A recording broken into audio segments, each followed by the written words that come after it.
খুব শীঘ্রই উদ্বোধনের পথে শিলিগুড়ি বর্ধমান রোডের নবনির্মিত ফ্লাইওভার। আনুষ্ঠানিক উদ্বোধনের আগে সোমবার ফ্লাইওভারের ট্রায়াল রান সম্পন্ন করল শিলিগুড়ি পুলিশ কমিশনারেটের ট্রাফিক বিভাগ। এই ট্রায়াল রানের মাধ্যমে যান চলাচলের উপযোগিতা ও ট্রাফিক ব্যবস্থাপনার বিভিন্ন দিক খতিয়ে দেখা হয়।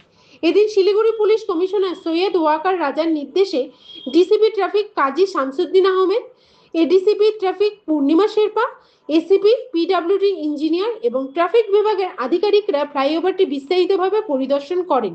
ফ্লাইওভারের বিভিন্ন অংশ ঘুরে দেখে কোথায় কিভাবে ট্রাফিক সিগন্যাল বসানো যেতে পারে এবং কোথায় রাস্তা ডাইভার্ট করা সম্ভব সেই বিষয়গুলি নিয়ে আলোচনা করা হয়। পরিদর্শনের পর ছোট গাড়ি থেকে শুরু করে বড় যানবাহন পর্যন্ত বিভিন্ন ধরনের গাড়ি ফ্লাইওভারের উপর দিয়ে চালিয়ে ট্রায়াল রান করা হয়। এর মাধ্যমে ফ্লাইওভারের কার্যকারিতা এবং যান চলাচলের পরিস্থিতি পর্যালোচনা করা হয়। প্রসঙ্গত, দ্বিতীয়বার বিধায়ক নির্বাচিত হওয়ার পর শঙ্কর ঘোষ এই ফ্লাইওভার দ্রুত চালুর বিষয়ে পুলিশ কমিশনারের কাছে আবেদন জানিয়েছিলেন। সেই আবেদনের পরে আজকের এই ট্রায়াল রান সম্পন্ন হয়েছে বলে সূত্রের খবর।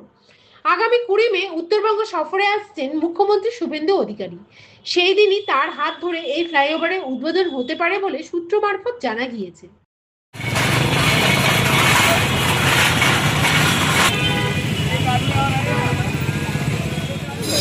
শিলিগুড়ি के ट्रैफिक डीसीपी पहुंचे শিলিগুড়ি অ্যাজ পার রিকোয়ারমেন্ট যখন যেটা হবে তখন আমরা আবার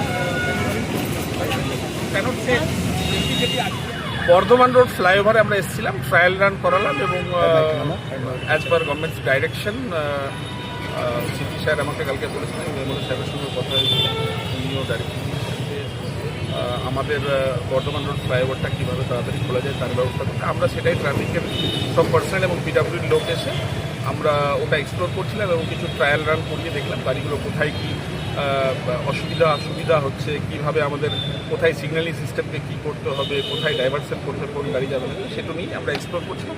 এক্সপ্লোর করে আমরা অ্যাপ্রোপ্রিয়েট অথরিটিকে তার রিপোর্ট দেবো, তারপরে দুটো দিচ্ছি।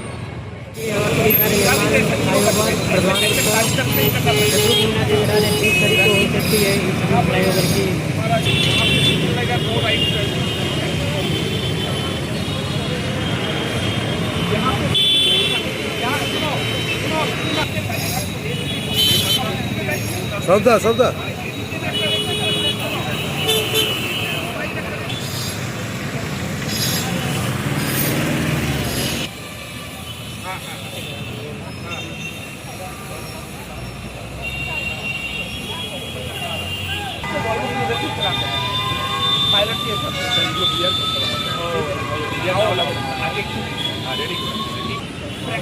गाड़ी घुसा के दोनों एक बार